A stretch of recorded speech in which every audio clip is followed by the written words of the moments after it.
हेडलाईनचे प्रायोजक आहेत पिंपरी चिंचवड एज्युकेशन ट्रस्टचे पिंपरी चिंचवड विद्यापीठ पुणे।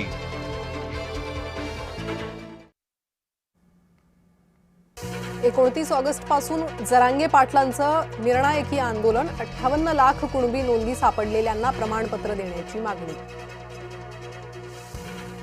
मुंबईच्या महापौर रितू तावडे अडचणीत येण्याची शक्यता। खासगी सहाय्यकास दरमहा 50,000 मानधन देण्याचा प्रस्ताव। पेडणेकरांचा मोठा आरोप। मुंबई महापालिकेत पुन्हा नवीन वाहन खरेदीचा प्रस्ताव। स्कॉर्पिओ वाहन सोयीचं नाही, भाजप नेत्यांचा दावा। इनोव्हा क्रिस्टा घेण्याचा प्रस्ताव आयुक्तांना पाठवणार। नीटच्या पुनर्परीक्षेचाही पेपर फुटल्याचा दावा। गुजरातमधील विद्यार्थ्याची मुंबई सीबीआयकडे तक्रार। फिजिक्सचे 45 पैकी 40 प्रश्न फुटल्याचा आरोप।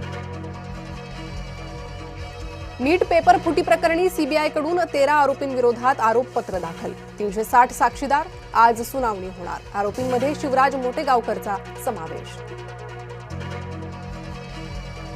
शिक्षणाचे माहेरघर असणाऱ्या पुण्यात बोगस डिग्री।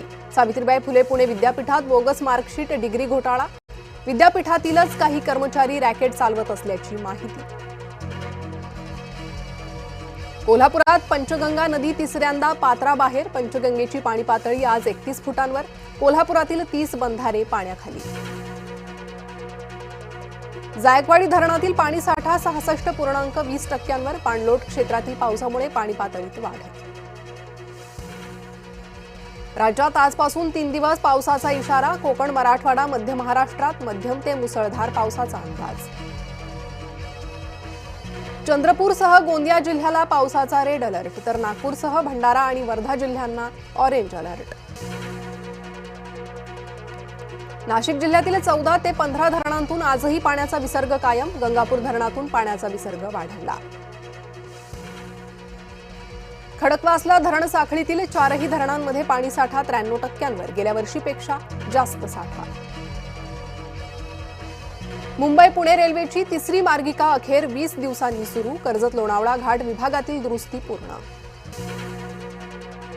धारावीसह विविध प्रकल्पांसाठी जवळपास 3,500 झाडे तोडली जाणार। काही झाडांचं पालघर जिल्ह्यात पुनर्रोपण। पुण्यातील वाहतूक कोंडी सोडवण्यासाठी फडणवीसांची मोठी घोषणा। 30% सरकारी जमीन विनामूल्य देणार। राज्यात गुरुपौर्णिमेचा उत्साह। प्रमुख मंदिरांना आकर्षक सजावट। शिर्डी, शेगाव, नरसोबाच्या वाडीतही गर्दी। गुरुपौर्णिमेला साईचरणी 47 लाखांचा सुवर्णहार अर्पण। 2 दिवसात 1,70,00,000 रुपयांचे सुवर्णदान। नागपुरात जुन्या भाडेकरूकडून घरात घुसून चाकून वार। एका महिलेचा मृत्यू। रेडिओच्या आवाजावरून भांडण। एसएसबी मधील 50% कॉन्स्टेबल पद आता अग्निवीरांसाठी आरक्षित। केंद्र सरकारची मोठी घोषणा।